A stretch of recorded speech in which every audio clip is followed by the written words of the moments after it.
is encouraging. Now, what does that mean to us as mature citizens and us as the vulnerable? Use your head. Stay away from the young kids and out of the bars. That's basically what it boils down to. And the one thing that I know about my AMAC membership and about our mature citizens, we use our head versus fear. The other side, the liberal left, or as I call them, the socialists, live on emotion and fear. We don't do that stuff. So that's that. Now, the way this is going to work today, I don't have a written list of all the candidates, so I'm just going to kind of do this as best I can. So what I'm going to do is, each person's going to come up. You're going to get 2 minutes to say who they are, why they're running. Then they've got 3 questions.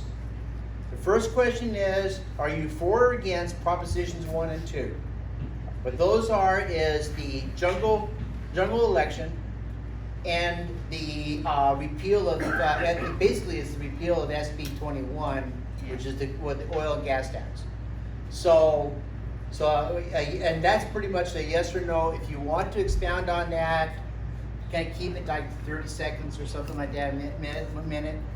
The second question is, what 2 bills do you want to put forward at the start of the session? And kind of keep that minute, 2 minutes, because I got about 15 people here, so I don't want to be here for 5 hours. The third question is a 2-parter. It's a yes or no of the very part. Are you for or against binding caucus? And 2, if you are, whatever your answer is, if you happen to be part of the majority, if we regain the House and the Senate and the Republican majority, will that affect what you said at the very first? Okay, everybody clear on that? And if you need a refresher, I'll give you a refresher. Okay? Any questions? Okay, so is Alex here from, or is it who's Lynn is District 7, Lynn Gattis, and who else is running against Lynn? Chris Kurka. Chris is not here. So Lynn, would you come on up and start this whole thing off?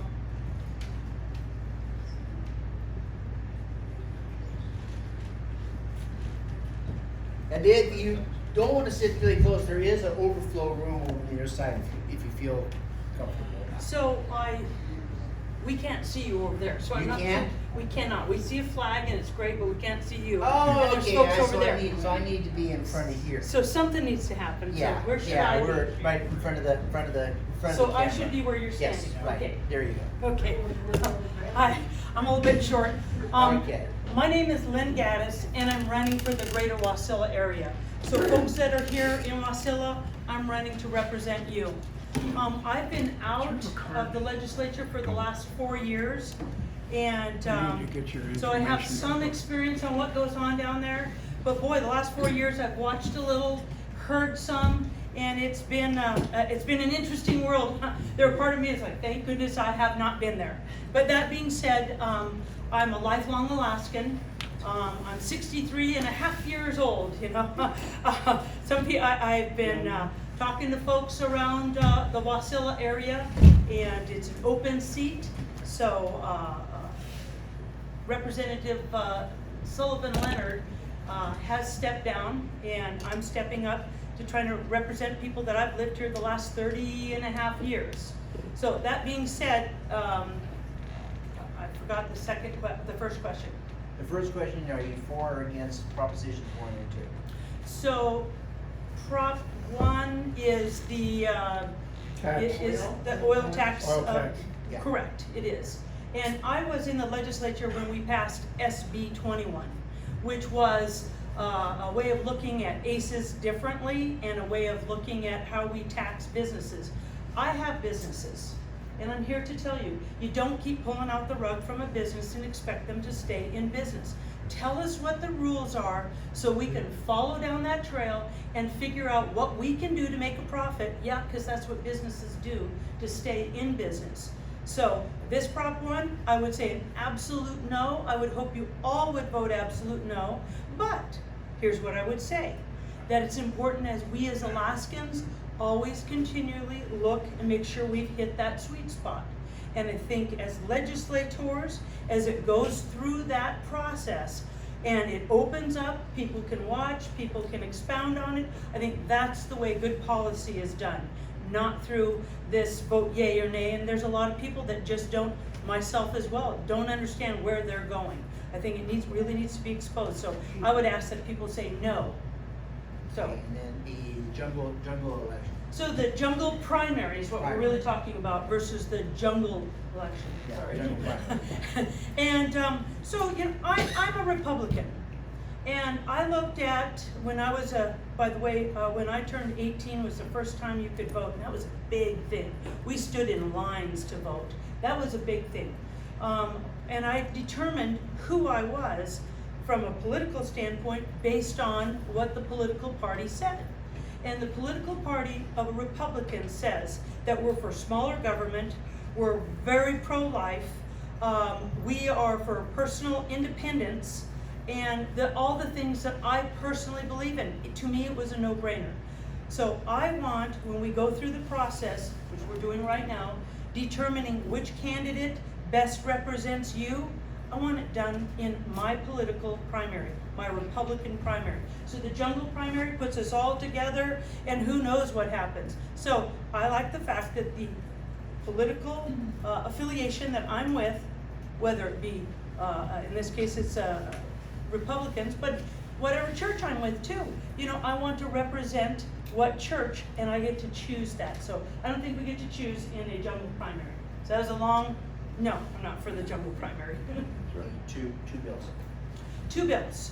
So again, with the political affiliation that I affiliate myself with, Republicans, I think that as time has gone on, we have had not the legislature, but bureaucrats that have put together regulation after regulation after regulation. And as business owners, we know we got to file this, we got 10,000 papers to do that. If we don't do that, we've got permitting that goes on and on and on. And so those would be the things that I would look at is regulation, undue regulation. I tell it's just this really small story, but it's silly. So we actually had regulation that said if you have a walker, if you have a cane, if you have a wheelchair, and you're on Medicaid, we couldn't allow you to use a hand-me-down.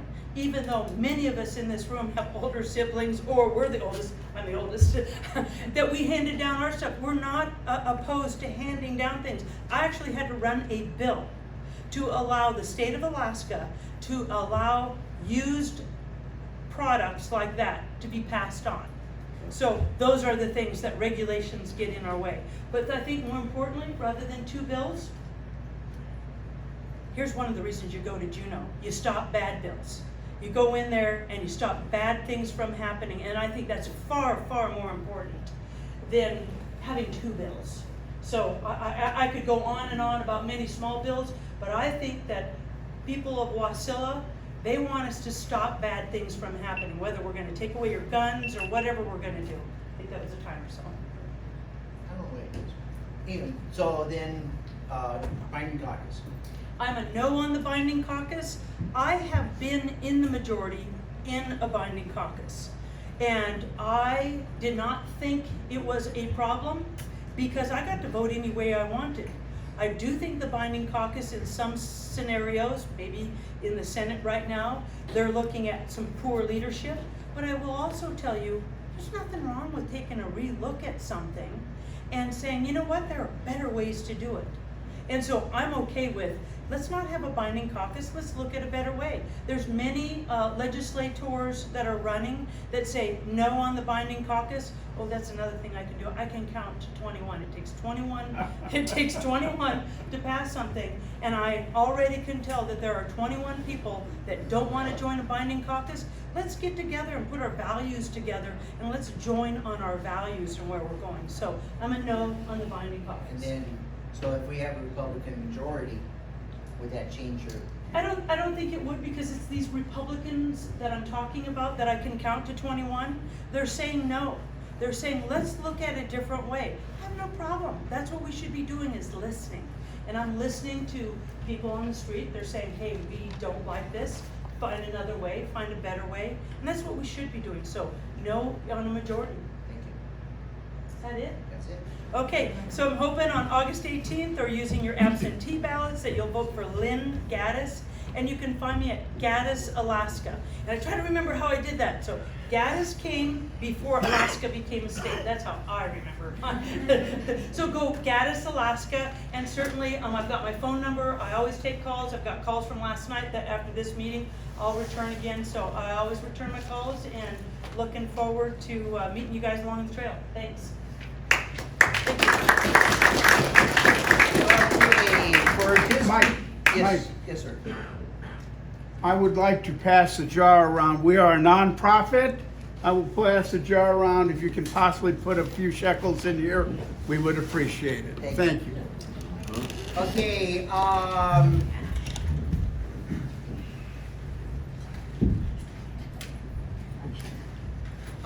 Mark Neuman,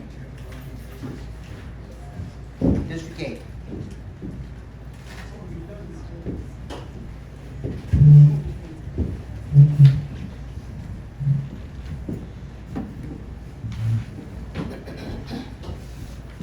Morning.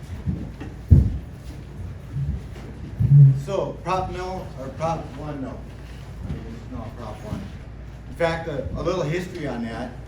I believe at the time that bill was working, at the time that was working through, Senator Dan Sullivan was our former commissioner of DNR, and then went on to be the Attorney General. I was the chair of resources at the time and worked closely with Dan to get that bill done. And it was, then at the time it was called the More Production Down the Gas Pipeline, or the oil pipeline, was a focus on that. I'm very familiar with how that bill was, and worked with Senator Sullivan to actually get what we currently have. And it's shown that it's worked.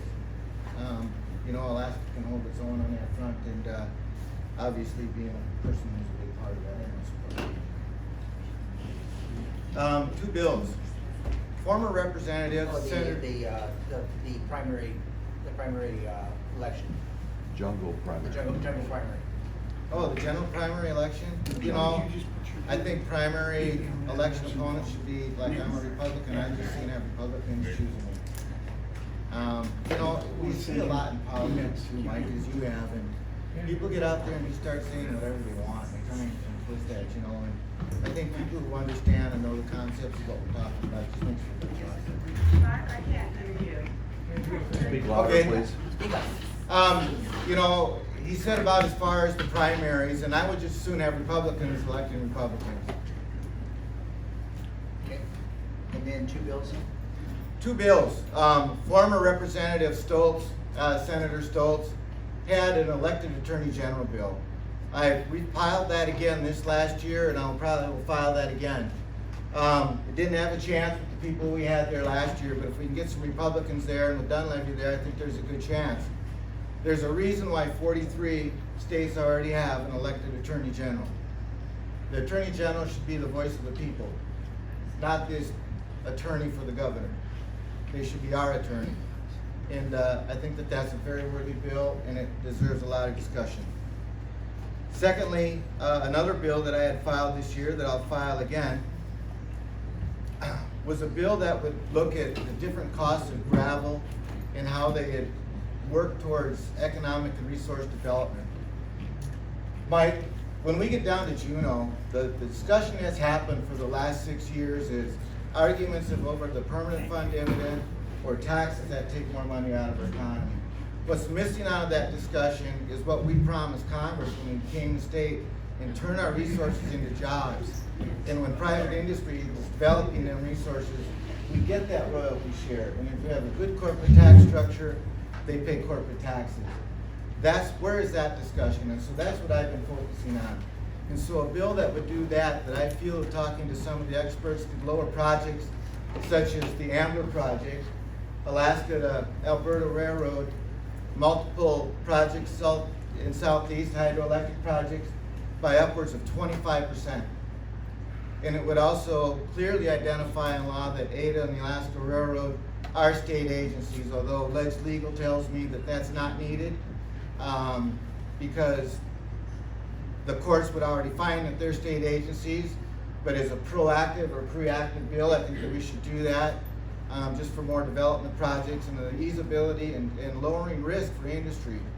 And it's going to be a good bill. But what I did find along the way is that cost for gravel is set in administrative code. So I brought that to Governor Dunleavy and his chief of staff, his economic development, and his DNR people. This is a big deal. And I see this last week, Governor Dunleavy has announced forward progress on the Ambler project. And I hope that that part of what I did and reduced those costs significantly has played a large part in that. So again, that's another bill that I think is just, we can already get there, but I think it needs to be set in law and protected. And binding caucus. Binding caucus, I don't have to sign anything. You know, in fact, my very first year, they used to have to sign a signature, a piece of paper for that. And I said, I ain't doing that, I don't have to sign anything. If my word's not good enough, if it's all you got in Juneau, then that's what I got, and if that's not good enough, then I'm not here. So that's how I did that, that's how I approached that. I work for the people. When I'm on the floor of the House of Representatives, I'm your voice. That's my commitment. When I go vote behind that curtain, I'm Mark Newman's voice. But when I'm on the floor of the House of the People, I'm your voice.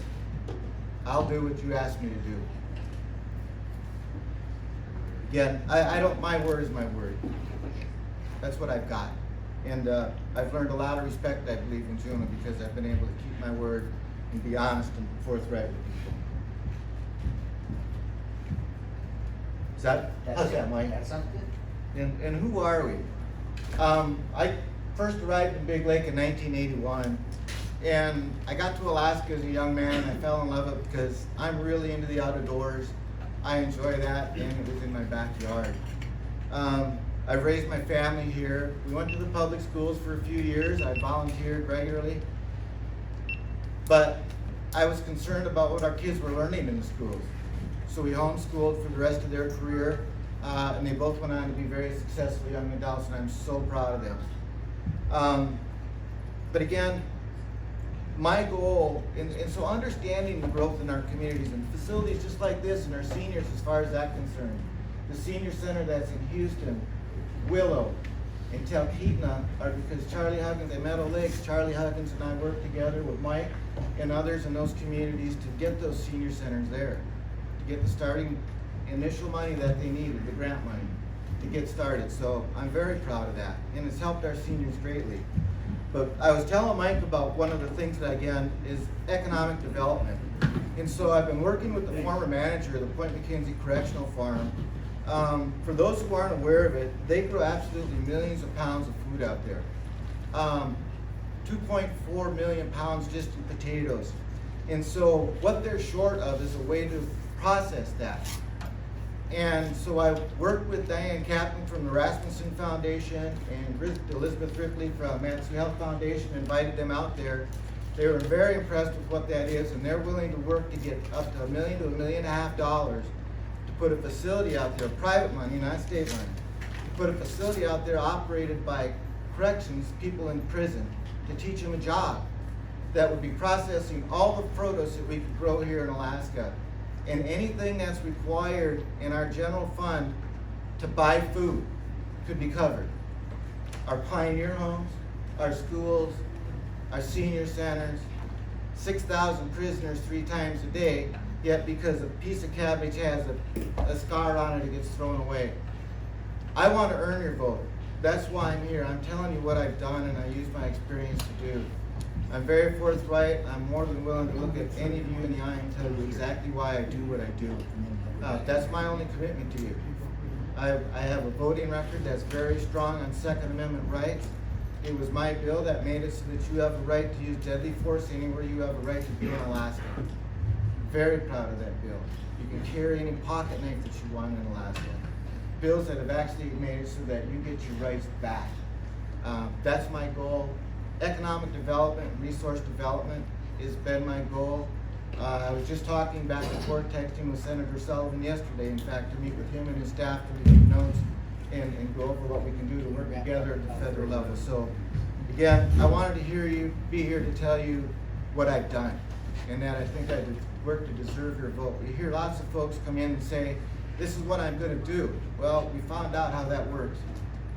I've got a proven record, and I'm glad you're more than willing to talk to anybody who'd like to talk to me all the time.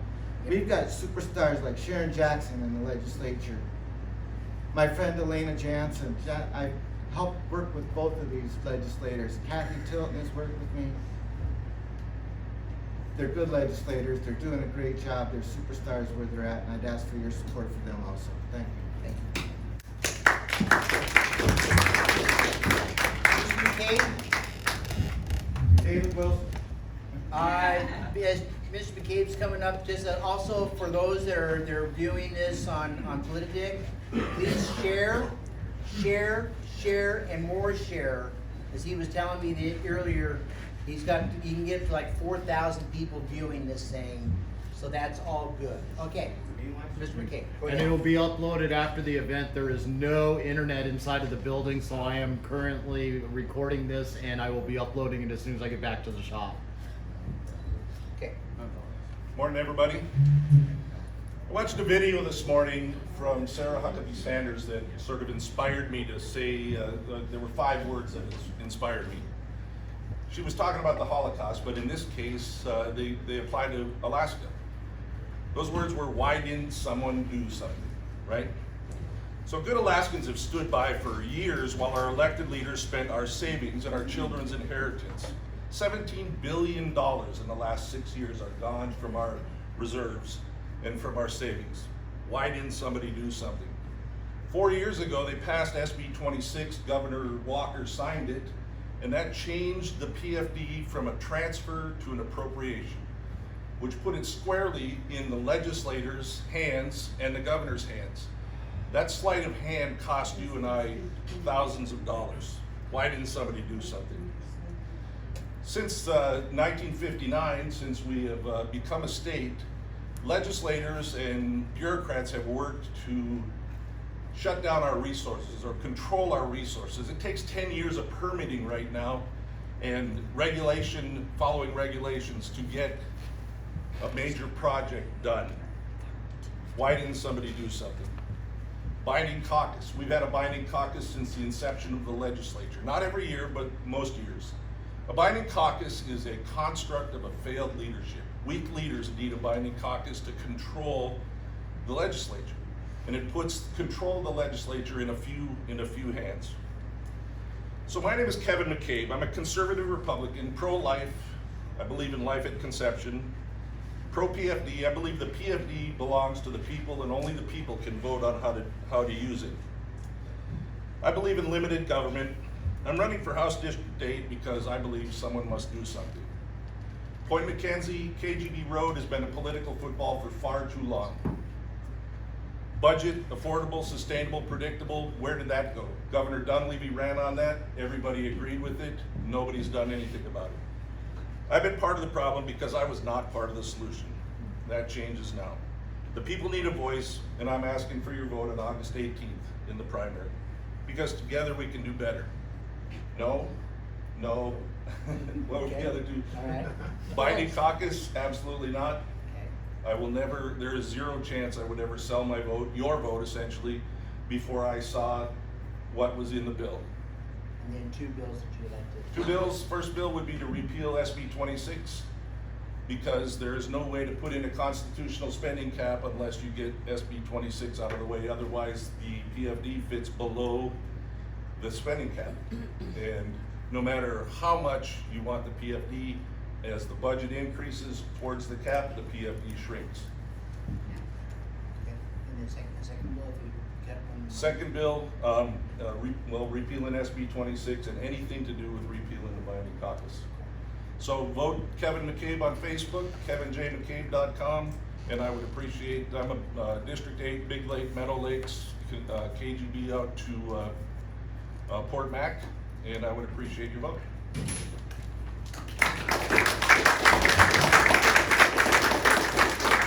Do we have people here from District 9? I know George Roucher can't make it. I don't see LD. Okay, sad to hear that. District 10. That's Kathy Tilton. No, 12 is first. Okay, 12. Okay, who's 10? Eastman. Oh, Mr. he's here.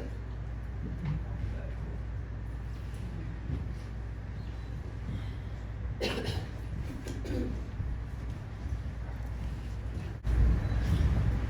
Well, thank you, Mike, and thank you to each of you for being here today. You know, since we are in election season, I got to give credit to those of us here in the Valley. We're really good about electing Republicans, really good about listening to what candidates say on the campaign trail.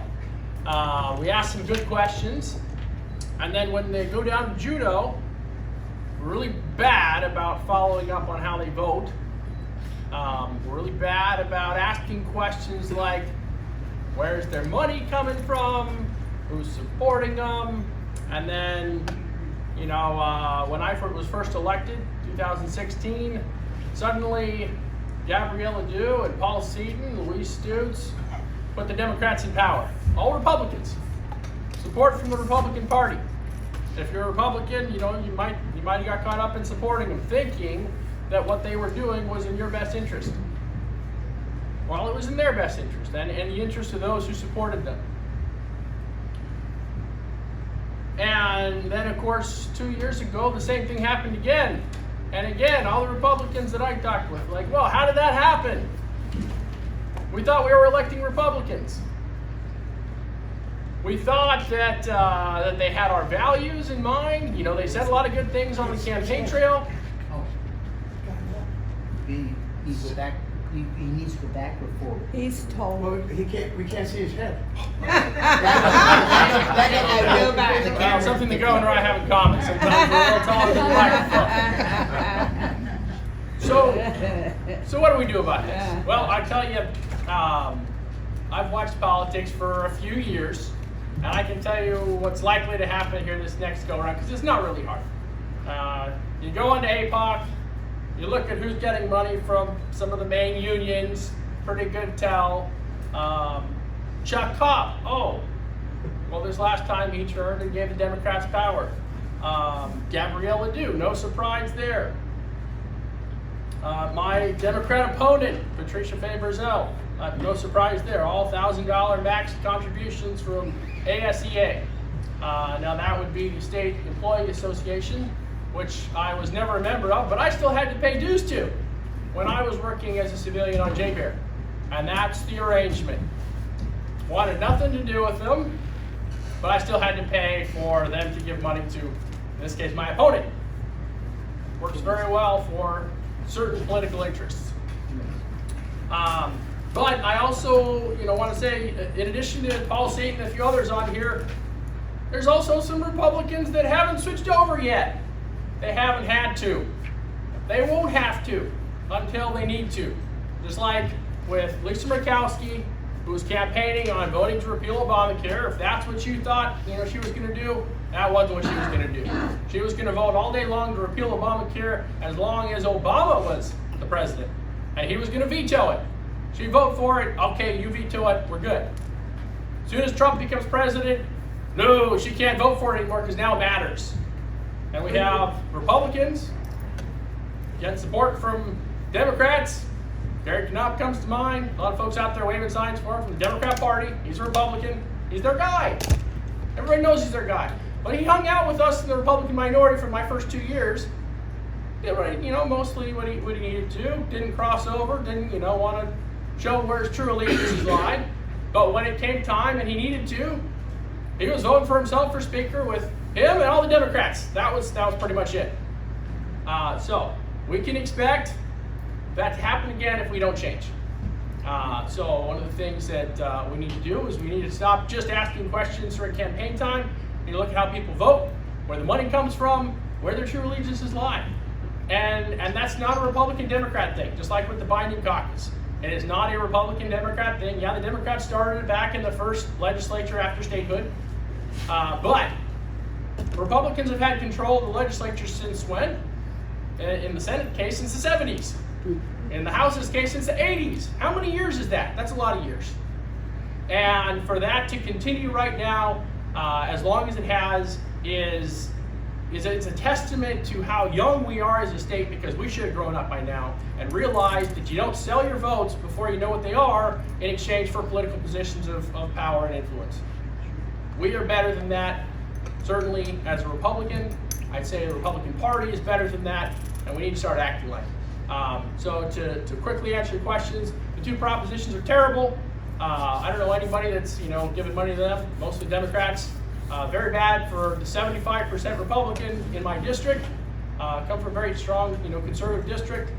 The binding caucus has got to go. There is no way that the priorities my district has can be accomplished under a binding caucus, because the whole reason of having a binding caucus is that conservative districts like mine get neutralized.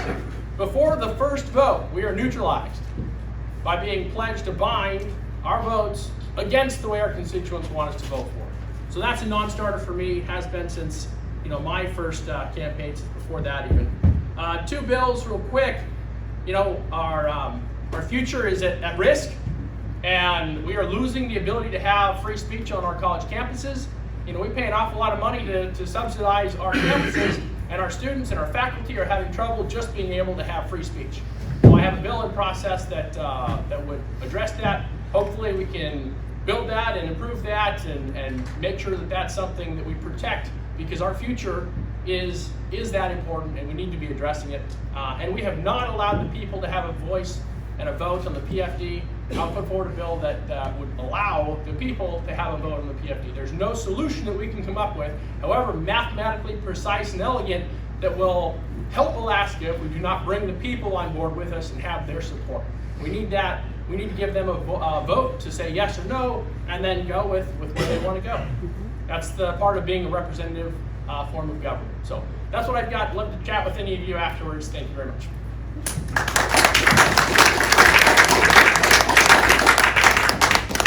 And Jesse.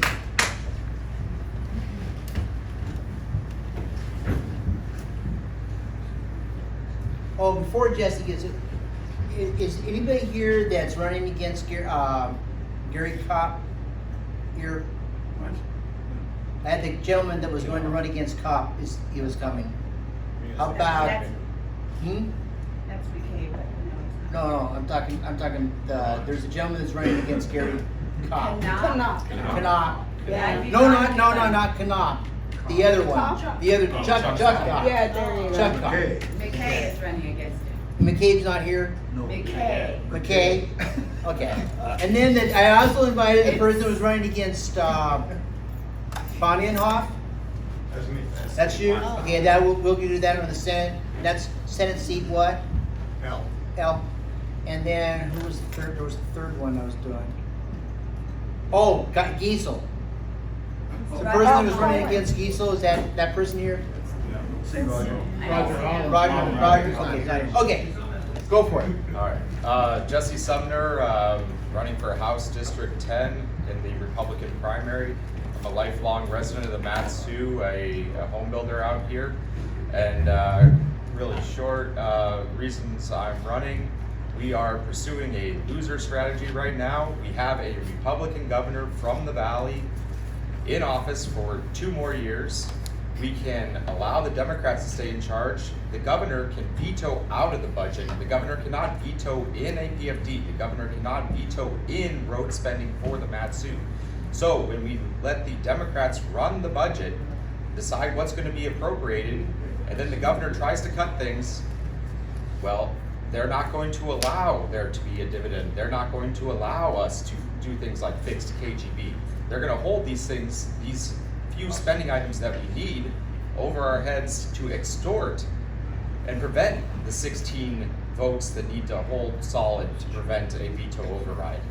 So the only way that we're going to allow the governor's agenda to go forward is if we have a majority in the House, if we set the budget.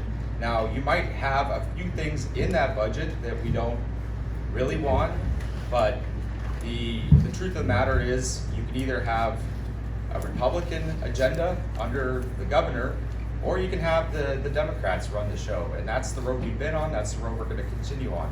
2016 was different, it was under Walker. We now have Dunleavy, and we need to support it.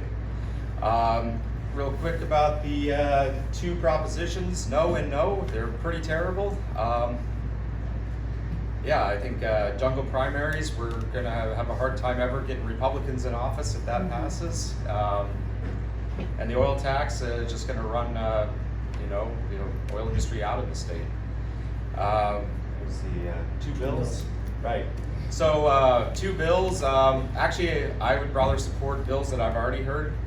The constitutional budget cap and reforming the way we select our judges, I think, are among the most important things we can do. Right now, judges are selected by, well, 3 of the judges are appointed by the Judicial Council, elected by the Bar Association, which is a private association, basically a trade union of lawyers, and they're selecting 3 of the members of the Judicial Council that select the judges, and give our governor no choice on appointments often. Then another member of the Judicial Council is the Supreme Court Justice of the state of Alaska, who's also a member of the Bar Association, I assume. And then 3 governor appointees. So we need to change this. We have a third of our government that is basically run by the Bar Association, and that's a pretty untenable situation. Other than that, we need to reduce time to permit for projects in Alaska. There's an entire private economy beyond just the dysfunction of government. I don't, think that we should focus solely on how the government is so dysfunctional. We should get out of the way of the private economy, let people do things that create jobs, and not let the dysfunction of government become the problem of everybody, basically. Then the binding caucus. Oh, binding caucus. Right, so it is illegal to take your vote and say, if somebody comes to you and says, I will give you a parking spot for your vote on the budget, no matter what's in it, or I will give you a seat on a committee, or more staff. That's illegal. You've been offered a specific thing for your vote. And also, if they come to you and say you will vote this way, or you will lose your parking spot, this or that, that is illegal. And also, not reporting it under state statute would be illegal. So I would go to jail on the assembly. I'm on the borough assembly. If I did that, I would go to jail. I would say it's no less illegal for the state legislators. Now, that's not to say that you shouldn't have a majority caucus, because we do need a majority caucus. That's a caucus that forms around common values, and you get together and you say, well, we need an operating budget that cuts $500 million out of the state budget, or $1 billion, or what have you. And we don't know exactly what those cuts are going to be, but if we get there, then everyone should support it. And you get to the end of the road, and that's where you've got everyone agreed you're trying to get there, and somebody votes against it. Well, they're not really very much a team player, and you probably should bench them. But you shouldn't say, no matter what, you're going to support the budget. No matter how bloated it is, or this or that, you're going to support the budget. That is a different thing. And to offer something for that, or to threaten something if they don't do it, that I would say is illegal. But if you have somebody that just doesn't work with others at all, well, you probably should bench them. You would on the team if they just keep throwing interceptions. Yeah. So. All right. All right. Well, ODOC's 18. Thank you.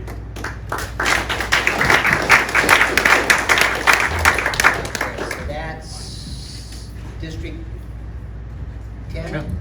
10. Okay. 11. 11 is Delana. Is Alex here? Is Alex on the other side? Okay. Delana.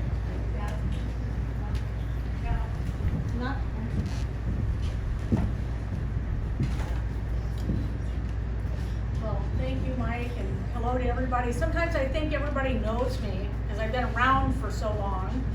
But then I look out at the group and I'm thinking, well, maybe a lot of you don't. So I'll tell you a little bit about me and where I came from. And I don't know exactly where I'm going, but I grew up in Talkeetna. My family came up here in a 1947 Dodge flatbed truck.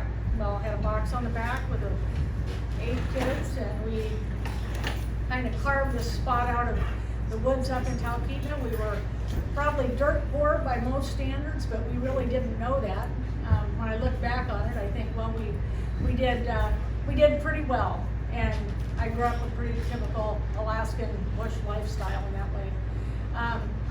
Graduated from Sioux Valley High School, then and moved to Anchorage. Went to college in Anchorage. Took me a while to get through my degree, and finally got a degree in mathematics. And married my husband somewhere in the middle of all that. Raised 5 children here in the valley. Lived in Meadow Lakes. Eventually moved to Palmer. Raised 5 children. I homeschooled a big portion of their schooling. I just liked school so much that I had to go back and spend that time with my kids. In fact, I had 5 children, and my youngest just graduated from the University of Alaska Fairbanks this year. Didn't get a graduation, but did get a diploma in the mail yesterday. And so, anyway, we're proud of him, and I have 5 graduates from college here in Alaska, and one that went to the Coast Guard Academy. So I have a proud mother of my kids, like many of us, all of us. Along the way, I started to invest in real estate and buy some property and sell it, occasionally renting some. And that's where I kind of got involved with government and what government can really slow you down in business. And you come across things you just never expected. And I have to say that I got into politics because of parking regulations in Palmer. I was working on opening up, I own the building where the ale house is. That's one of my, I own the building and the building next door. And trying to figure out the parking situation just was incredibly difficult. And so that was my first run-in with bureaucracy. And that prompted me to end up running for mayor. And so I ran for mayor in 2010, ran again in 2013, and for 6 years as mayor of Palmer, then ran for the open seat in the state legislature 2016. It's been quite a learning curve. I'm still a big proponent of local government. I believe what government closest to the people certainly governs best, but there's a lot going on in the state. We're struggling. In the Proposition 1, I'll just speak to that right now. I'm absolutely opposed to it. If you all remember, not long ago, we had negative oil prices. Alaska North Slope crude broke away from Brent crude. Normally, Brent crude is one of the highest priced oils. Alaska North Slope crude tracks that, and it broke, and Alaska crude dropped. I mean, we're looking at a severe deficit. We cannot add more. We're losing. Conoco has shut down a significant amount of exploration. I mean, our North Slope is in trouble. And if we add taxes on top, more taxes on top of all the economic disaster that we have coming at us, we're just looking at really driving things into the ground. So that's my not only no, but heck no on one. So you're for me. Oh, I got a little bit more so I can answer my questions? Oh, yeah. Okay, Good, yeah. so that was number 1. Number 2, on the jungle primary. I'm opposed to that, absolutely. I mean, if you go through the process, you could have someone that's actually not the number 1 choice become the number 1 pick. Not a good idea. City of Palmer has best 2. You vote for 2.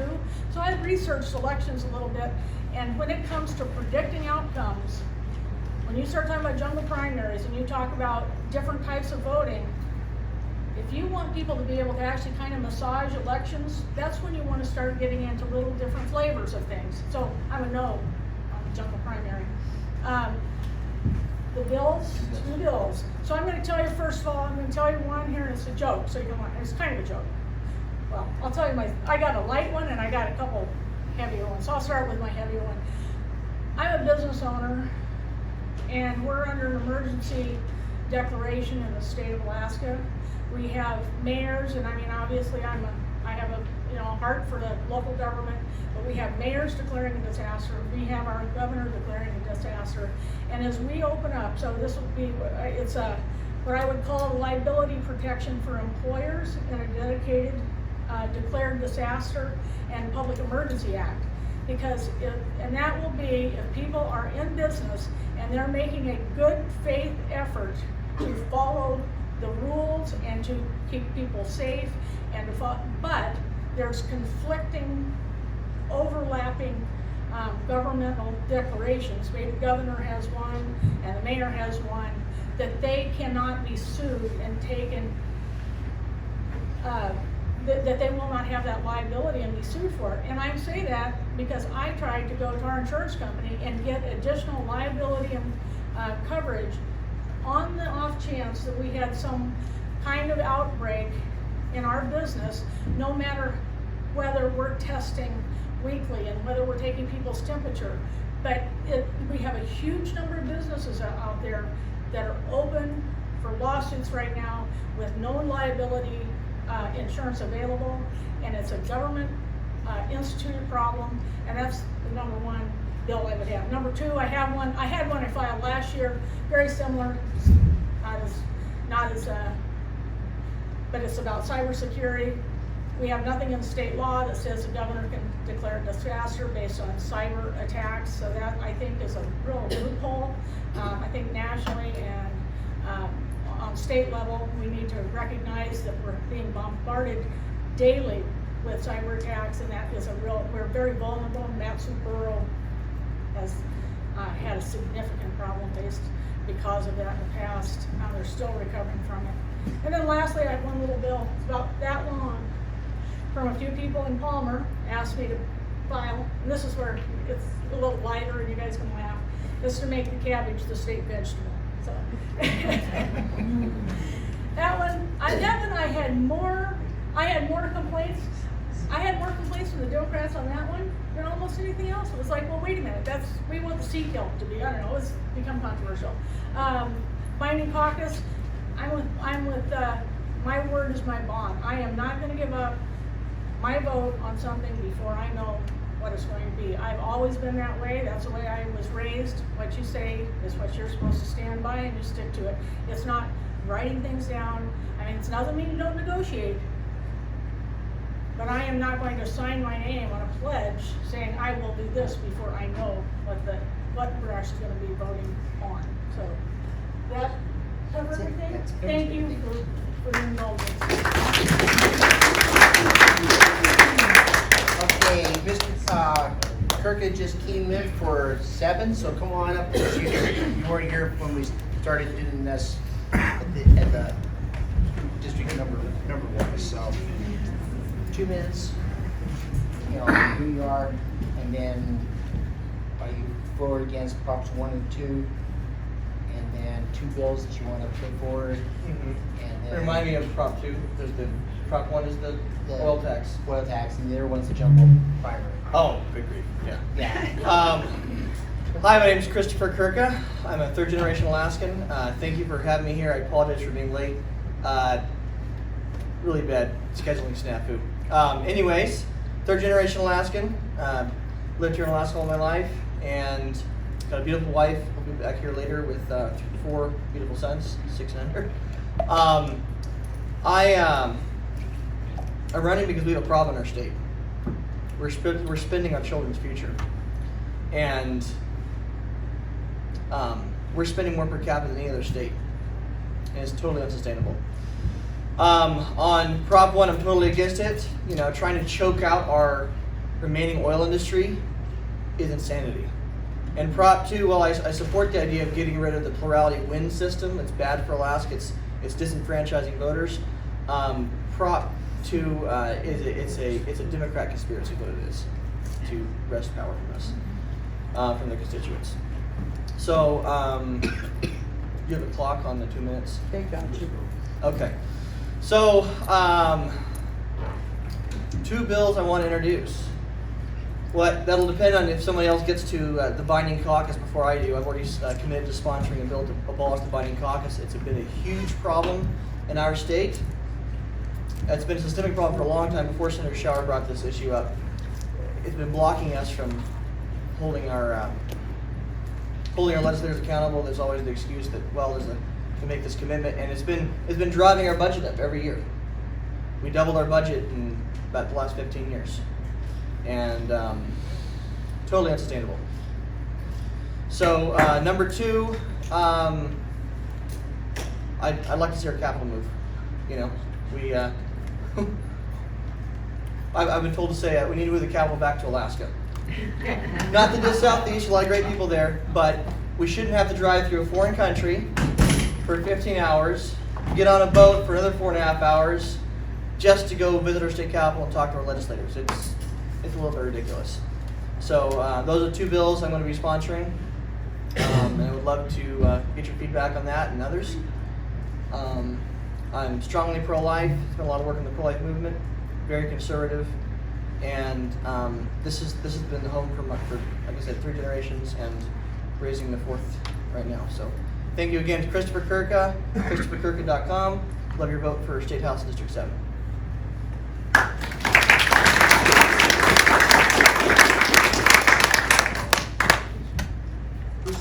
13.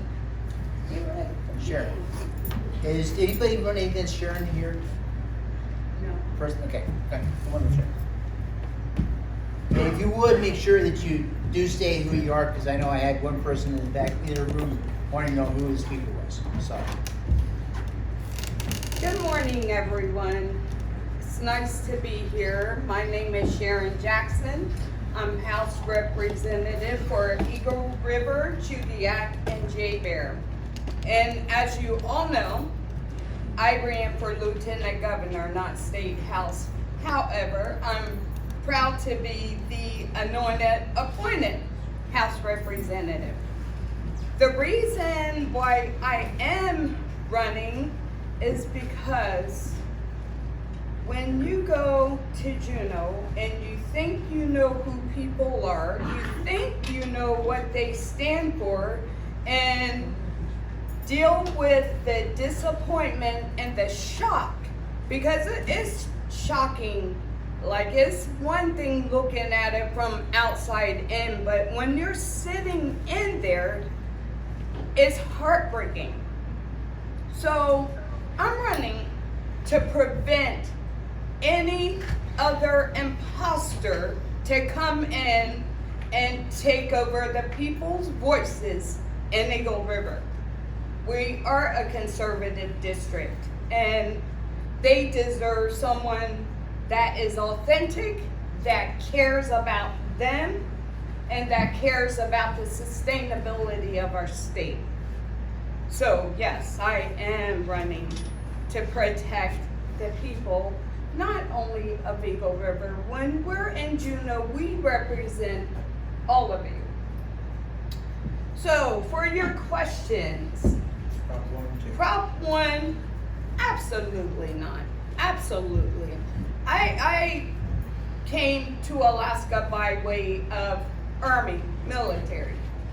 And I was stationed in Colorado. And something I have watched oil companies come in, set up, drill, and Colorado did the same thing to their oil companies. And though they had a lease on the land, they took everything down and they left.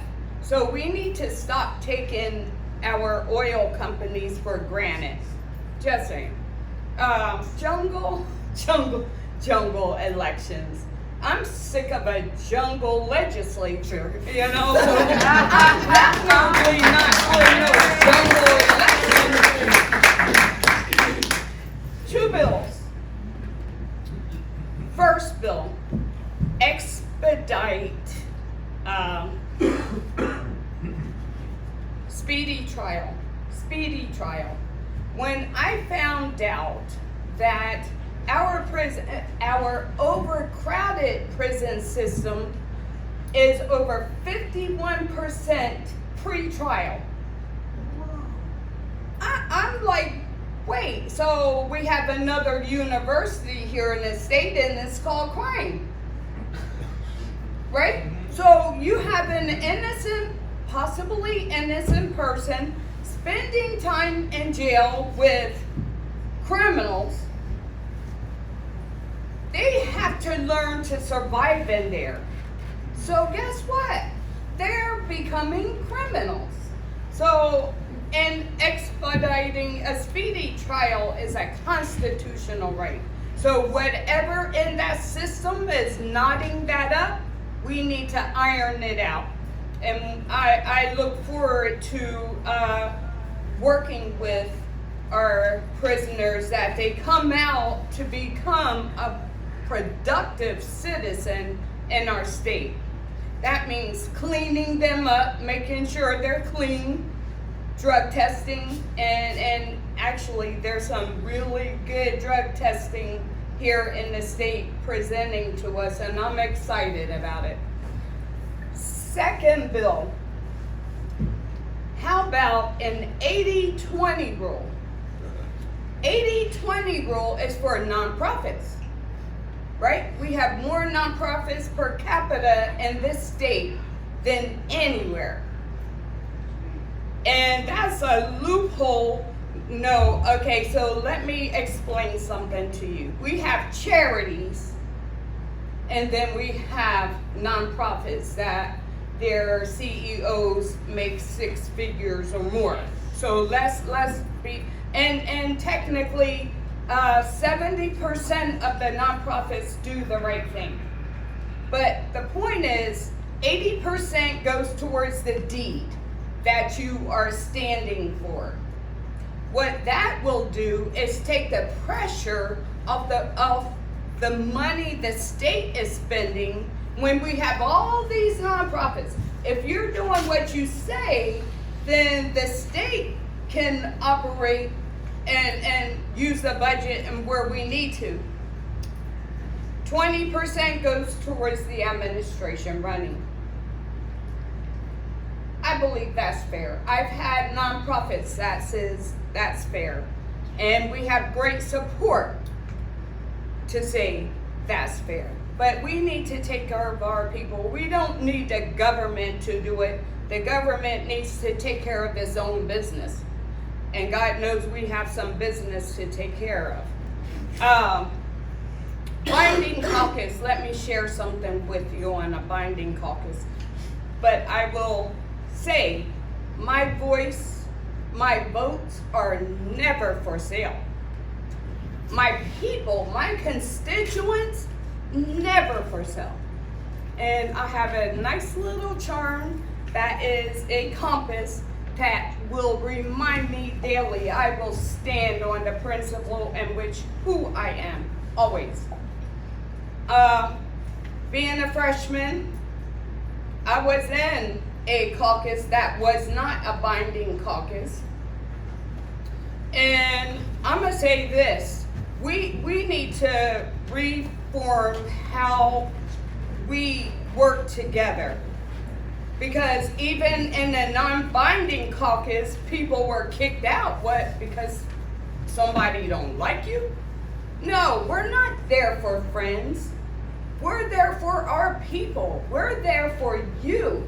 And if I'm going down there to try to find friends and to try to fit in a clique, I'm letting you all down.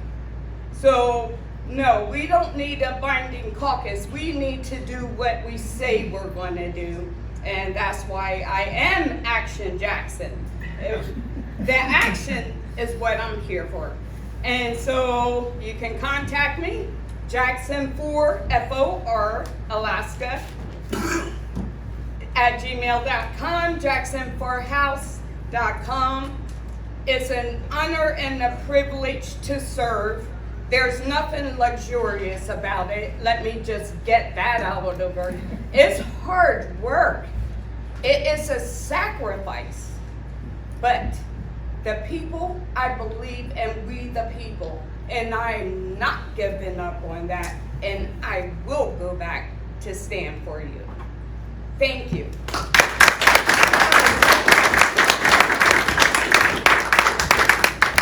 So is that all the House? That takes care of all the House districts? Kathy came in, Kathy told me. Kathy's not gonna speak. I just do want to touch on one thing before we go to the Senate, what you said. How many here have been down to Juneau and tried to follow your legislator around for a day? Anybody? I did. I followed Shelley Hughes when she was representative. I went there, I got in her office about 8 o'clock, she'd already been there at 7:30. By 5 o'clock, I was dead. She still had 3 other committee hearings going and had to go see the governor at 9 o'clock. And be back at work at 7:30. And to know what's going on in each committee hearing with bill. So anybody's got this idea that $50,000 a year is they're making bank out of that. If you actually take that by the hour, you're probably getting 5 cents on a dollar. So that's a big issue with me. So thank you for bringing that one up. Okay, so seat D is the lowest letter, right? Yeah. So Senator Wilson.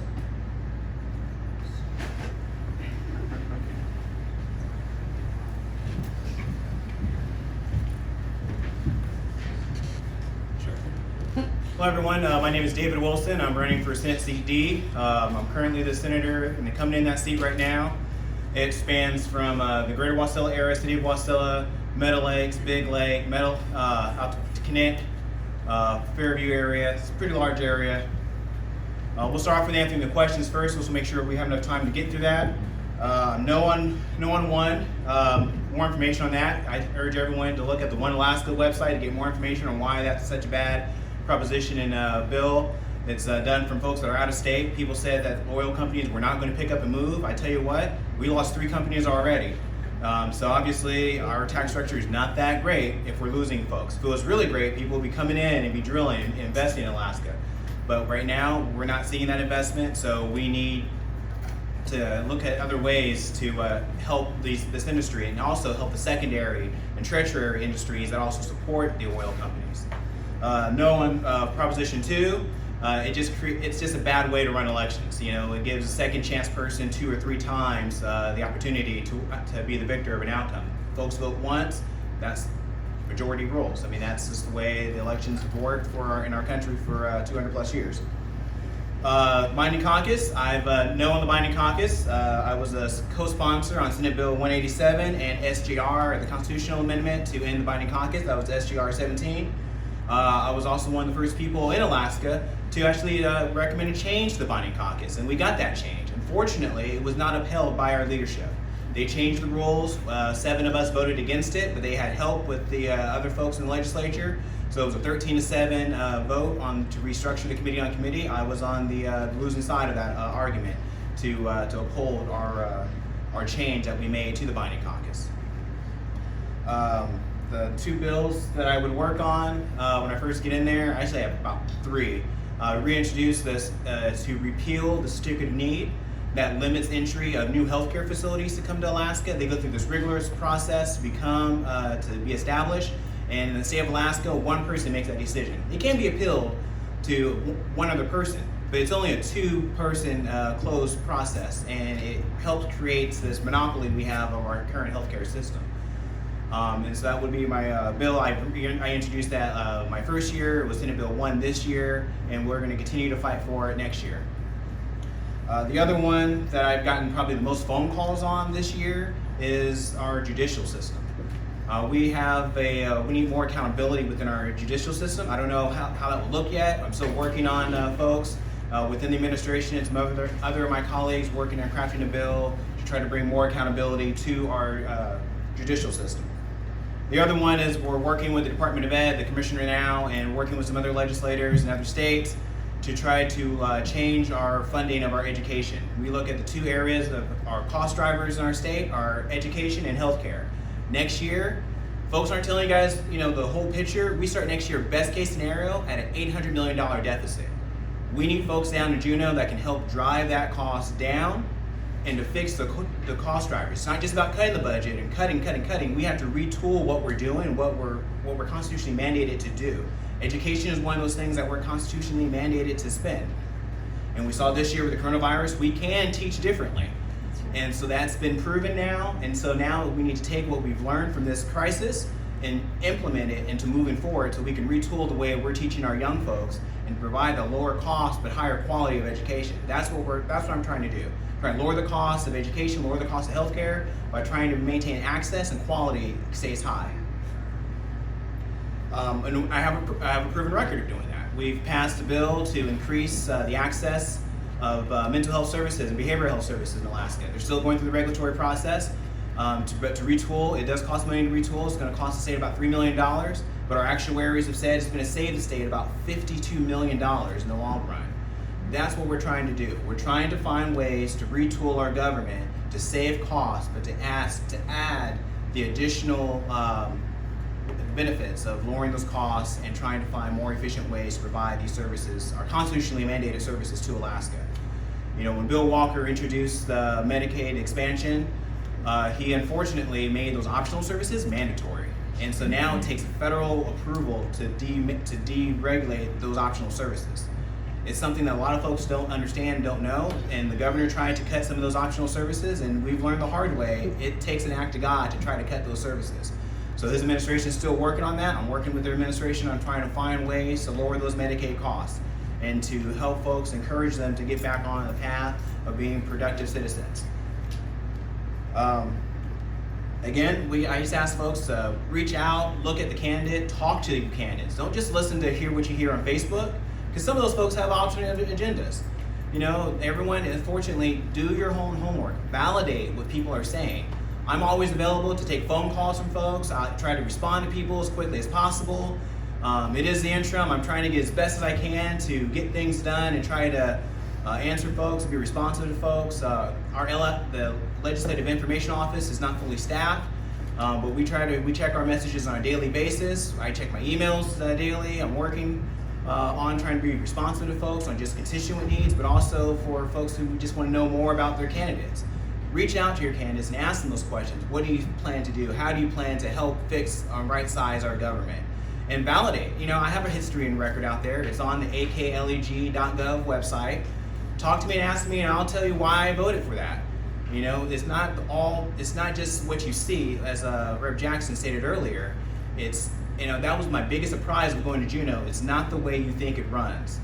Legislative is a team sport. It takes a team to go down there and to be effective. You need an offensive team, and you also need a defensive team.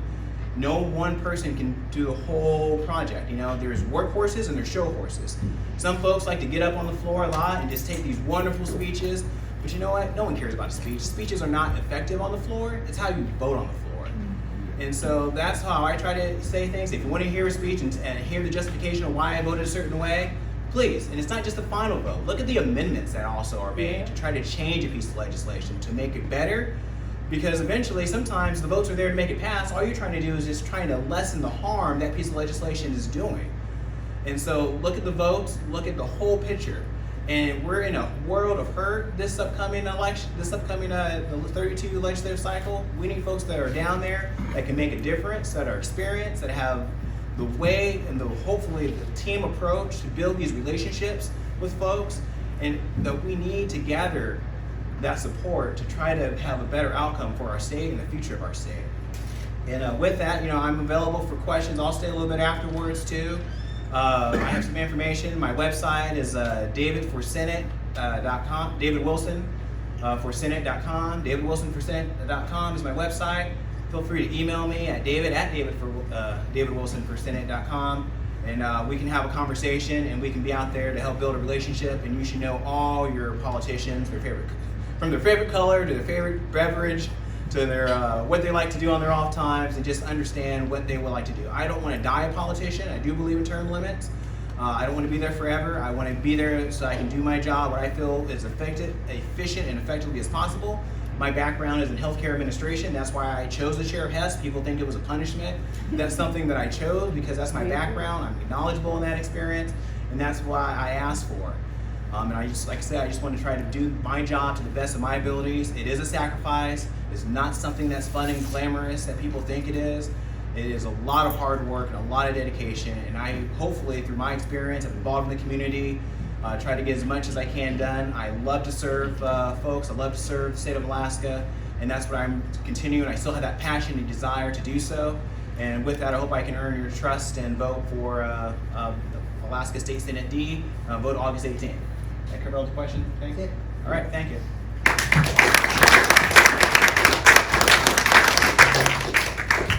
What's your name again? Rupright? And you're for D, right? Yes. I don't follow the pen. Ready. Make sure you introduce yourself so they know who you're. So I'm B. Rupright. I'm running for Senate seat D, Wasilla, and Big Lake. Louder? Okay. Louder. All right, I'm B. Rupright, and I am running for Senate seat D, Wasilla, and Big Lake, and I'm running because I love the state. I've lived here for 30 years. I've raised my kids in Wasilla, and I've been here for 23 years. I've been very involved with my community. I mean, not only at Iditarod, I also helped push that up onto the ballot, and when we got our bond, we got our new Iditarod school. I had forgotten about that. It's one of the things I've been involved with District 9, which is 7, Greater Wasilla, but it was District 9 then.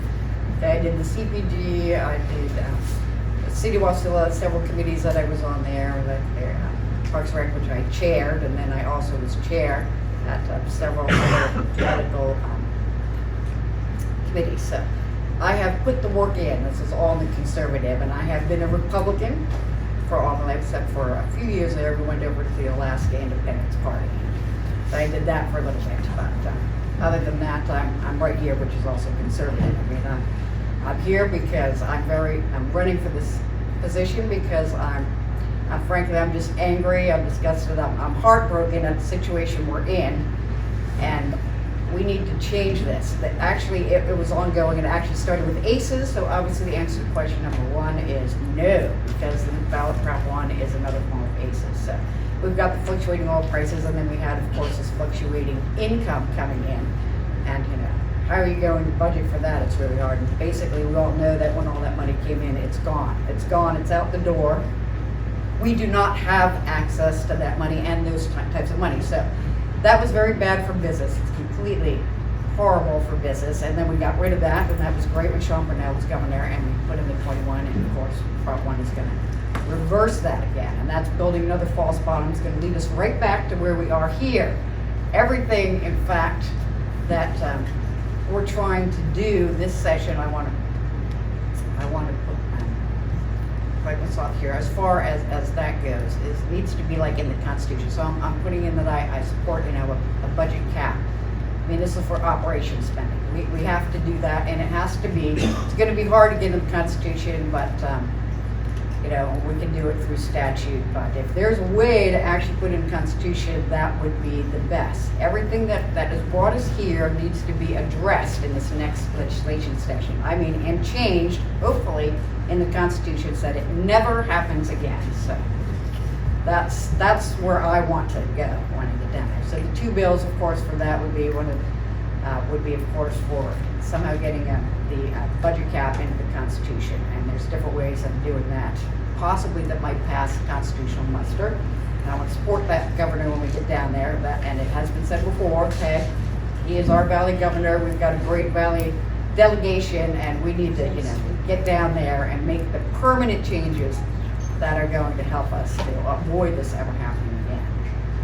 So my second bill then would be, of course, for the permit fund, which has to be a vote of the people. It has to go into the Constitution, or once again, this can happen. Now, going back to the people, I mean, all these ideas are great for their bills, and the judges are very important, but as long as we've got that judge situation going on, where basically I think they're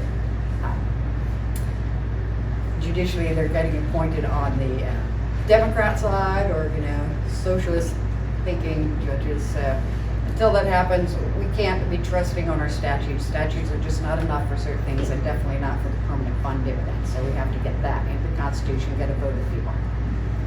So, now where else am I going for this? Ballot 2, no, of course, I'm just gonna say no, we all know what that is. That is a socialist agenda, as far as I'm concerned, that is out.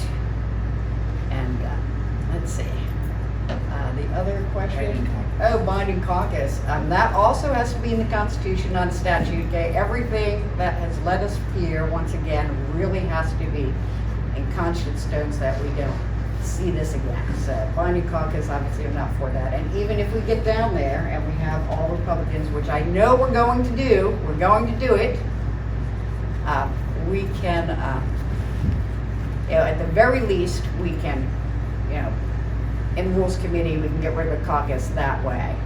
But we can get rid of it through statute. But also, we can put it in the Constitution, and that's where I want to go with that. And I have more time, did I answered all the questions tonight? But to do more about the position I like, I love Sharon's take. This is one of pet peeves on, charitable organizations. I love that. I'll be joining that. I mean, there's so many good ideas I saw here, that I would be joining into. We all seem to be of a like mind here. But that's just a pet peeve. My other one is, of course, education. Education for me is number one. I saw a lot when I was very heavily involved with Iditarod. I don't like the curriculum. Okay? That is so important for what our outcome is. I mean, we all want our kids to come out and be able to compete in the real world out there. And I know that we have difficulties and we do have some greater expenses, but which now we see can be reduced. One of the greatest expenses in education, of course, I think, is their overhead. And I think there could be a lot of trim in there. And I think, that keeps, I believe that we can actually cut education budget. We can actually keep more teachers in the school when we cut it appropriately. And we can get a better curriculum. I mean, that's where I'm going. So I really want to stress the education there. So I think that I haven't used all my time. If you have some questions, I'm done.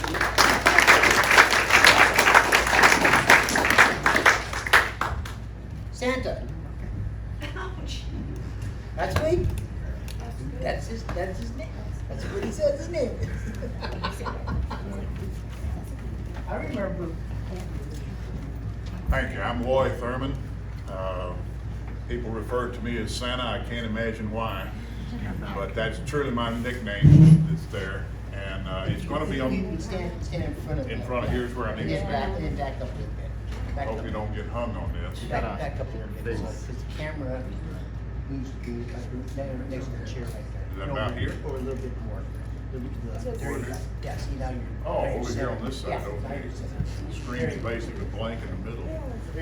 Okay, once again, my name's Lloyd Thurman. I'm running for Senate Seat D, which is of the House with these seats, or District 7 and 8, which is Meadow Lakes, Big Lake, all the way to Point McKenzie, back up Settlers Bay, and then 7 is basically about a half a mile to a mile either side of the lakes that run all the way up to halfway toward the Palmer. So that's District 7 there. I'm very upset with the way things are going. I was the chair of District 8, the chairman of the district, and I just felt that things were not going the way they needed to go. You look at the destruction that we've had to our finances within the state, and it seems as though there's no course change. It's going worse and worse. Billions and billions of dollars have been spent frivolously. And if you think that things are going to change and you're going to vote for the same people and put them back into office, how do you think that things are going to change? They're not. You're going to have exactly the same things. And when you look at how much they have squandered, it's already been said, in the past 6 years, they've squandered $17 billion. I mean, come on. Something has got to stop. Somebody has to have the backbone to stand up and say no. And I'm going to vote for it, and I'm going to be there on the day when the vote is called for, and I'm going to say that no, this is not acceptable. You have to take it back and work a budget, and you have to start making some cuts in here so that we can bring this into accountability. It's craziness that's going on. So as far as what I stand for, I'm a fiscal conservative all the way down the line. The PFD, it's our money. It's not theirs. It's just like Governor Hammond said was going to happen. He said they got theirs, and we gave this to the people. And he says after they've spent theirs, then what's going to happen is they're going to come to spend yours. And that's exactly where we're at. During the past 4 years, we've been in the process of stealing your money. So something has got to stop, folks, and you got to have people that will have enough backbone to stand up and say, no, you can't have it. And concerning smaller government, I mean, is government the solution? Do they generate money? No, government spends money, so it has to be reduced. It's got to be cut down. And I'm sorry for those who are there, who are in the government, who are on that take, but you know, you can't just keep giving out. Government does not produce money. It's a private sector that they tax so that governments can function. So, you know, if you're part of it, it's got to change. It just can't keep going that way. Second Amendments, you bet. You know, I'm a former Marine officer. Flew and during the time during Vietnam.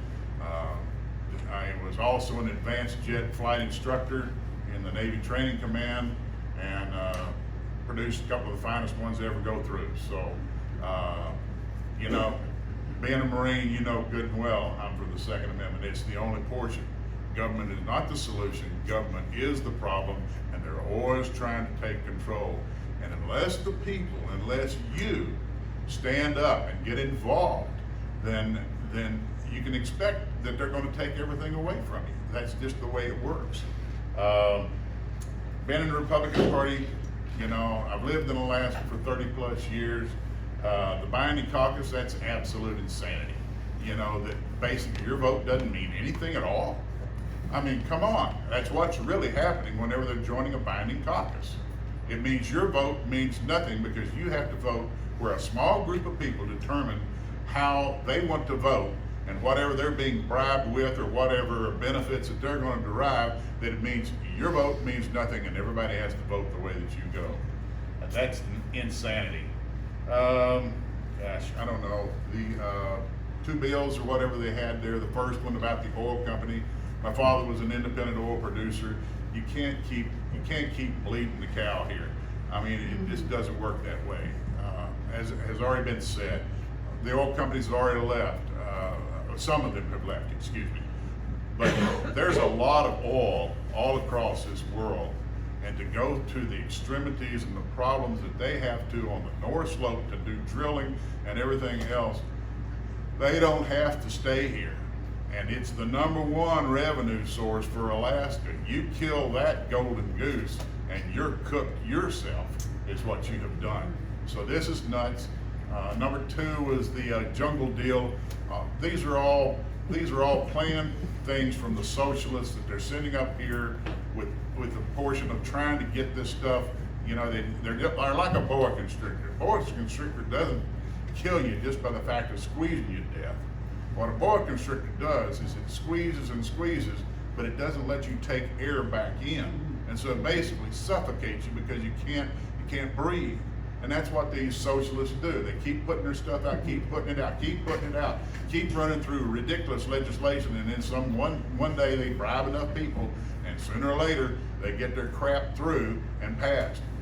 Once again, if you're going to expect different results from what you've had down at Juneau in the past, and you're voting for the same people to come, you think there's going to be a difference and a change? That's an abbreviated portion of insanity. If you think that there's going to be something different, you're doing the same thing that you're doing in the past, it's not going to happen.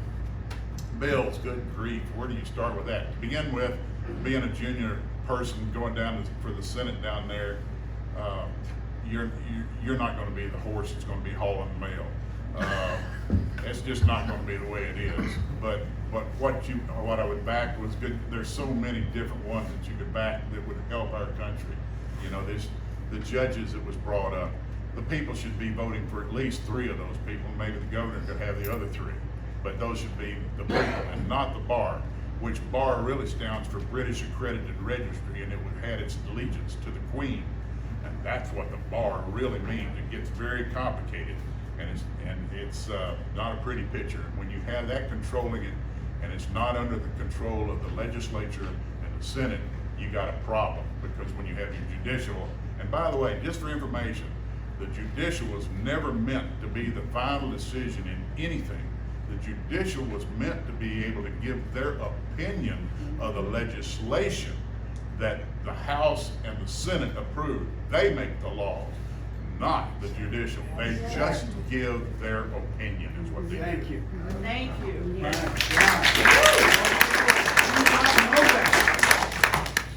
So understand this. So when you hear the stuff from the Supreme Court and everything else, no, it's the House and the Senate that make the laws. Good grief, I don't know. August the 18th, I would appreciate your vote. It is going to be on the ballot. Santa, I had to fight them down in Juneau on that, but they found it because so many people call me Santa. Well, then that's what it is. But if you want some difference and you want some change and you want somebody with a backbone to be able to stand up, hey, vote for Santa come August the 18th. Thank you.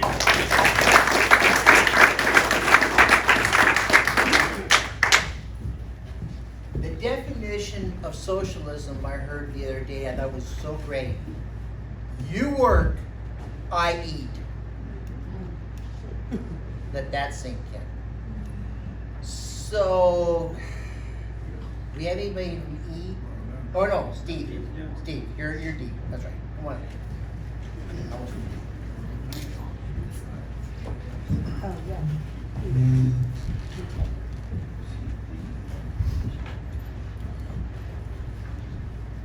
All right, I'm Stephen Wright, and I'm running for state senate. I was born here in Alaska, and the first time I got here about 50 years ago. So, anyways, that's just a little bit.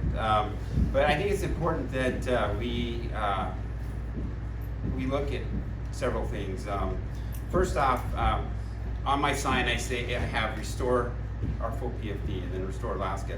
And what I mean by that is restore Alaska. This was actually before the coronavirus actually came into play. I mean, you look what's happened between the public and the private sector.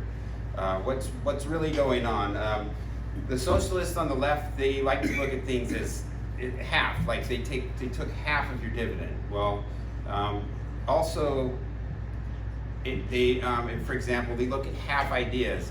So, for example, SB 26, which I'm against, that's one of the bills I would work to repeal immediately, is SB 26, because what it really does is it disregards half of the earnings. So that half that the government would typically use, they shuffled it away. You look, July 1st, you see Stedman talking about how happy he was that they transferred $5 billion from the earnings reserve into the corpus. Well, those earnings were part of your permanent fund dividend. So I think it's important to restore our full permanent fund dividend. The main thing that I would have to say is that as far as the binding caucus and things like that go, the binding caucus is a bad deal for Alaska if you look at it, especially for procedural and budget votes. And as you look at the budget in a way, by shuffling half of the earnings away, it's restricting what earnings that you would have as for full permanent fund dividend. So I think that's important. Everything the left does seems to cut in half what really needs to be done. You look at what's happened to the private sector. Well, the public sector didn't shut down much recently as we've gone through these shutdowns. And I think that was a misstep there. I think there should have been a lot more. I think everybody's job is essential. And I think that's something that has to be done. We have to protect the private sector. We have to stand up, and we have to let the people know that it's not, this is something that we need to protect as the private sector. So by having a full permanent fund dividend, you're protecting the private sector. If you look at the Hammond 50-50 plan, that's an important thing because Hammond's idea protects the private sector in a way that 50% of our invested earnings, because we are invested in our economy. We are invested in our natural resource development. And that's something that I believe is essential for growing and protecting the citizens of Alaska, is is being able to develop our natural resources, and the regulations that are in place, we need to take half of them away. We need to look at what Donald Trump has done, reducing regulations. We need to do the same thing in the state of Alaska. I think that's also an important thing. I know I kept my introduction short, but I have 5 boys. They've all graduated from the Wasilla schools. I've had one that was valedictorian, and I had one that was a National Merit Scholar. So I've been invested in the schools. I taught school in Southeast Alaska for a year, so I got to see how I was a non-union. I was working on an interim license, and so I got to teach the middle school for most of the school year. I also taught the grade school for a little bit. So I know kind of how important education is, so that's an important thing that we have to look at as well. And I know the costs of education are extremely high in many ways. And we did a 4-day school week then. So these adjusted schedules and things that they're looking at going into the next school year are something that I've seen on a personal basis because I taught during a 4-day school week. So the two bills, one was what is it, HBSB?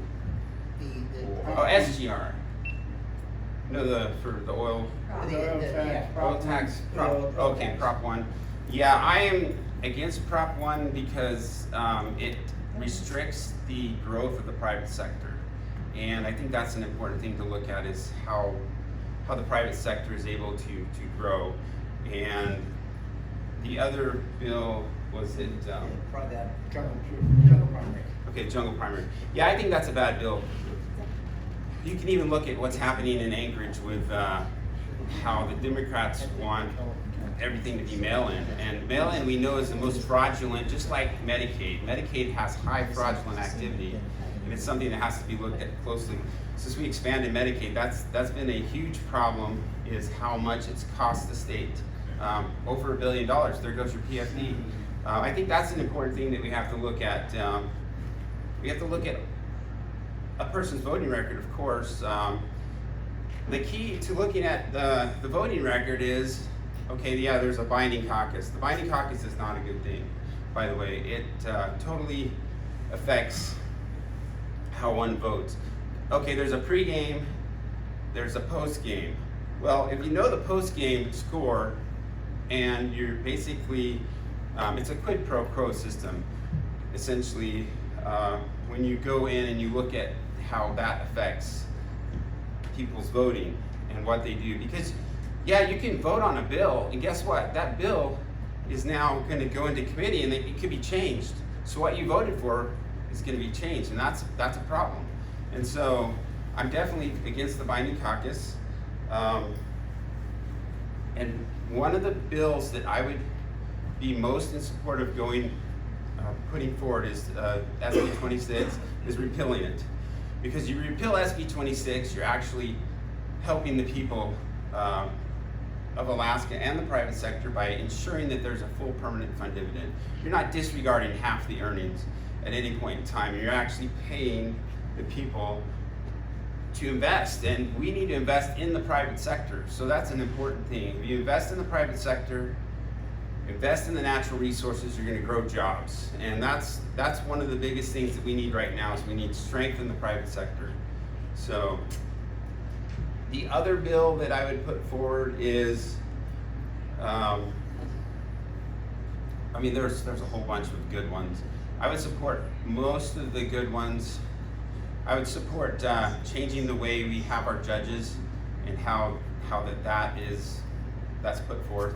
So we don't want the legal system to be overrun by private attorneys. So I think that's an important thing as well. And let's see, did I hit everything?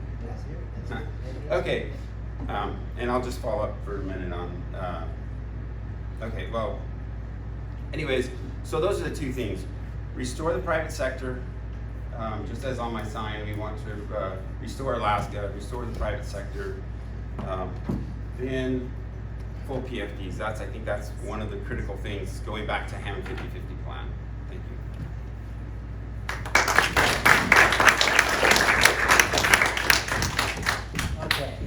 So Senate, that takes care of all Senate seat D, right? Oh, Mr. Lee. Another? Yeah. The Senate seat D's got a bunch of votes. We're gonna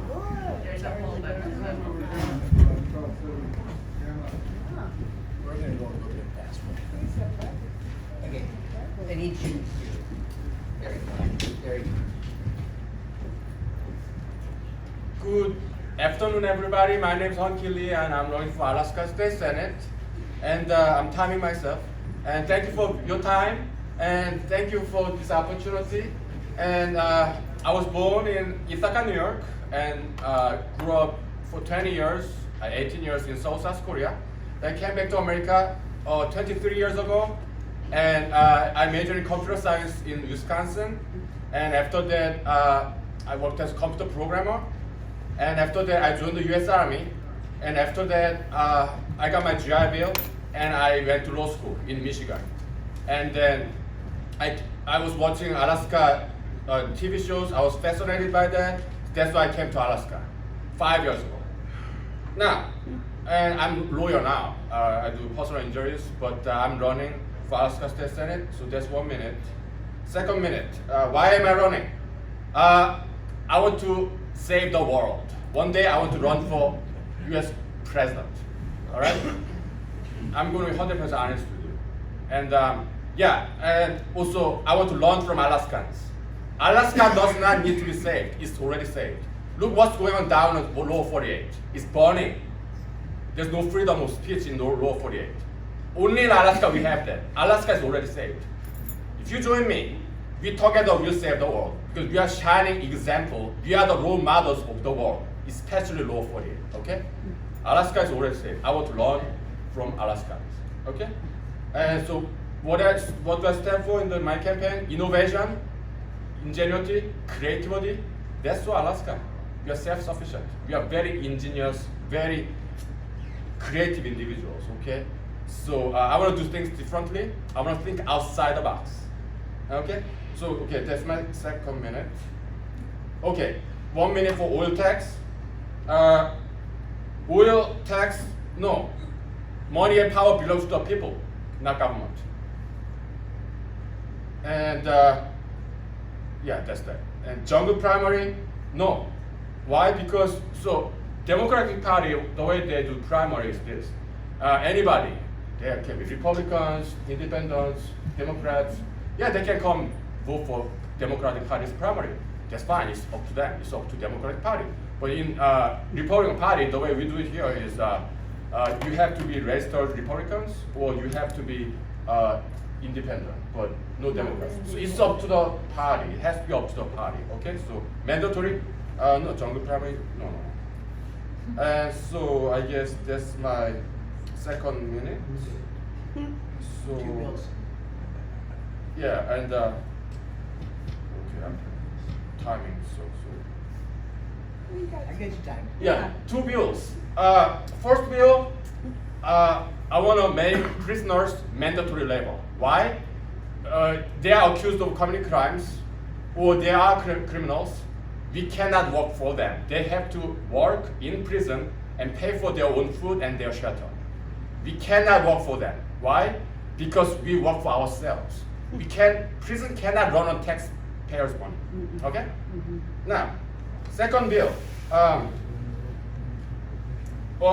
It has to do with oil and gas tax, okay? Because Alaska's problem is too much dependence in oil and gas. I love oil and gas, okay, but we cannot put all the eggs in one basket. We have to diversify economy and industry.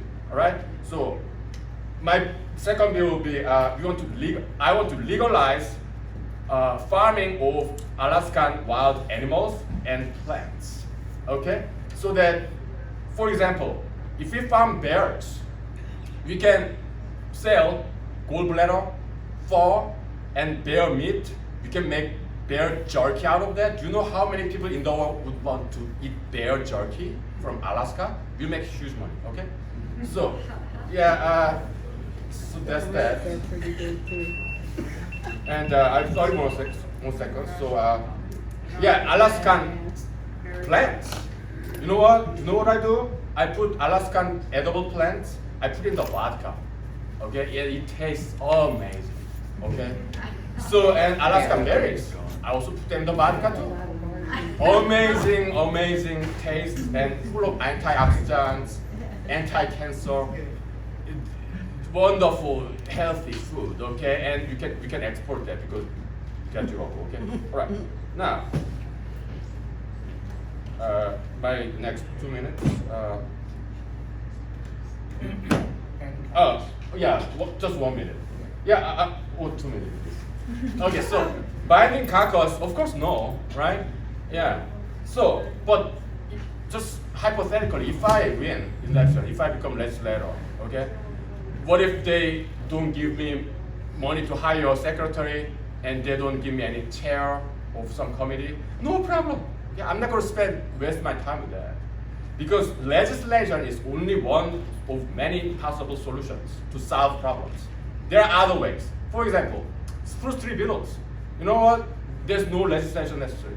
I will work with local business people and local governments. We will chop down all those spruce trees killed by beetles, and we'll skin them, and we'll bury all those spruce beetle infested barks 6 feet under, okay? And we'll use that timber to build parks, benches, cabins, okay? No legislation necessary. All right, that's my 1 minute, so thank you very much. Yeah.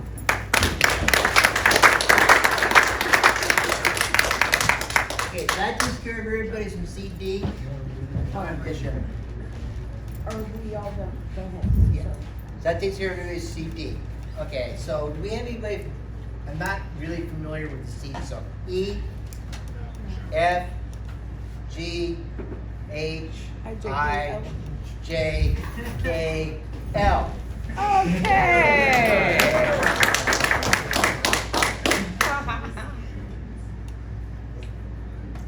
Well, I want to thank you guys for holding this. I've never met you before, but my name is Stephen Duplantis, for everybody here. I'm running for District Senate L. It's in Anchorage. I'll speak a little louder, bro. How's that? District L in Anchorage. And you might wonder what is the guy from Anchorage doing here? Well, I'll get to that in a minute, but let me tell you a little bit about myself. I invited him. Let me tell you about myself. Been in Alaska a total of about 14 years. Came here originally in 1999 with the Air Force and the U.S. Navy. My wife was active duty Air Force. I was Navy Reserve. We were stationed at Eielson. We fell in love with Alaska, and we came up here and met some wonderful people. We left out of here in 2003, and we knew we'd be back.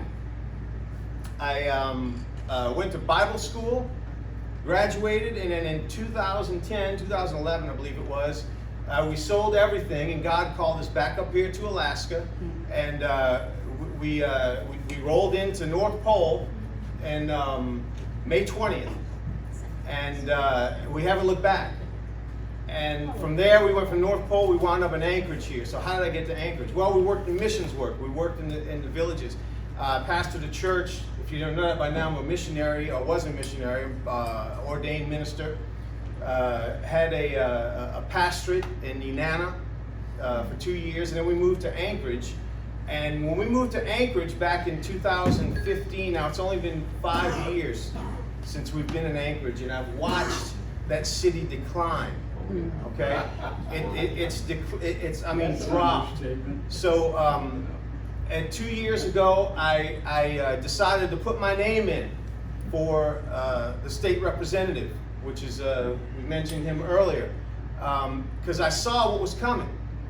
Okay, I saw what was coming, and of course I got about a third of the vote in the primary, which ain't bad for the first go around. But after that, I was like, okay, I'm kind of done with politics, because it was really hard. I'll be honest with you, it was really hard. Well, come go around this time, the Senate seat, I was thinking about running for that office again myself this year, but the Senate seat was also coming up.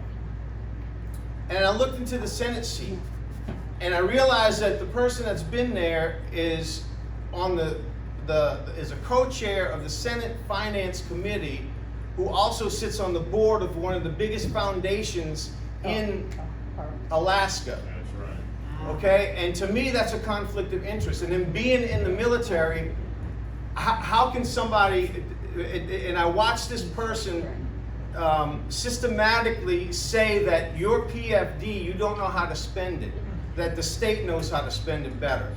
And we watched that happen, guys. We watched it happen when this COVID crap started, all right? There was I haven't seen, the legislature hasn't finished a session that quick ever, as far as I know.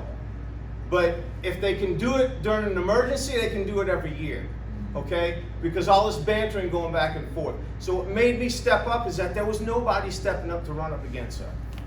Nobody. So at least I want to put my name on the ballot to give people a choice, because they have a choice. Do you realize that when we had the muni elections in Anchorage, there were incumbents that had no one running against them. They were automatically voted in. They could have got one vote and they would have won, right? And that's how it is. So if you look at Anchorage, Anchorage has the biggest population in Alaska, all right? Look at what makes the laws in the lower 48, in America in general. You look at the cities that have the largest populations, that have the largest constituents, the largest amount of representatives. These people have been in office for over 30, 40 years. And we think that our president, that's haven't even been in 4 years, he's caused all the problems.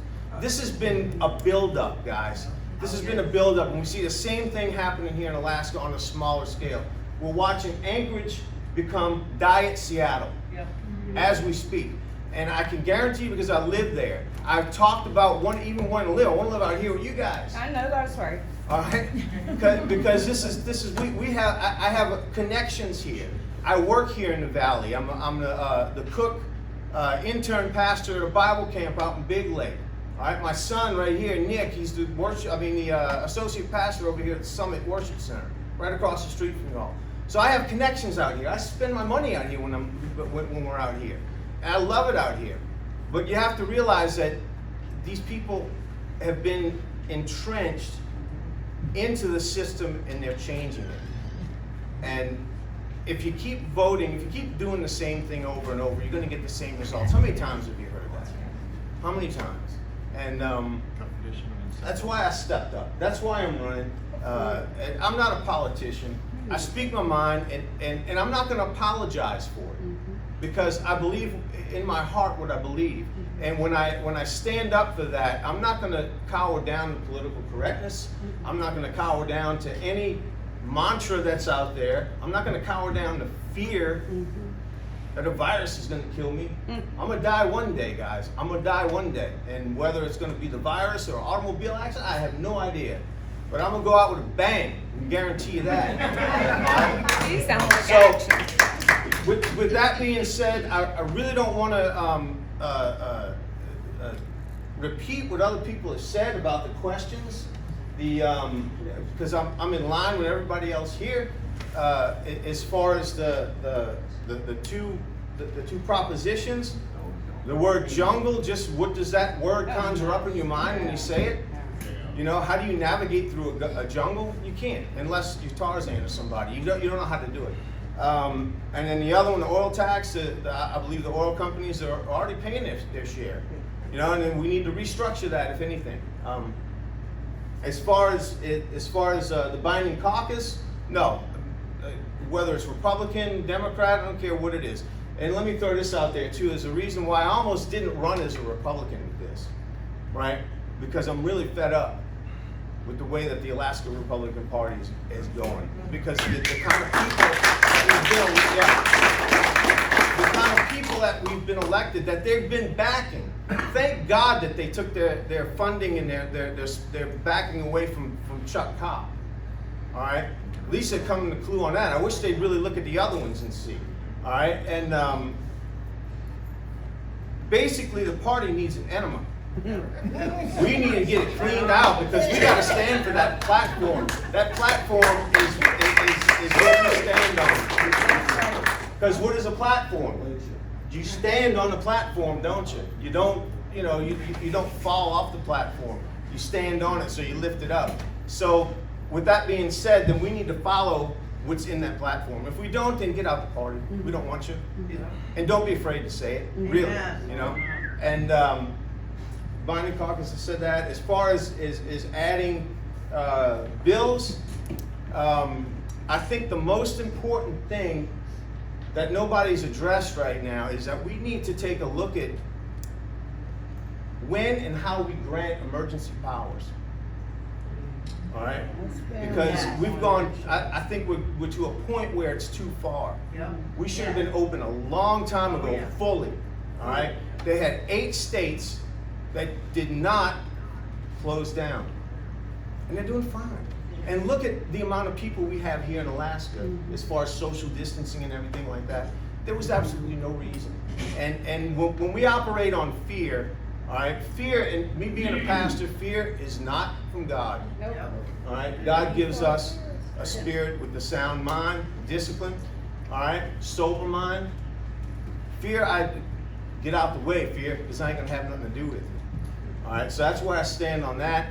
If you like what I had to say, please check out my website, Duplantis for Alaska, Duplantis4 Alaska.com, and check out the other stuff that we have on there. And just thanks again for having us out there.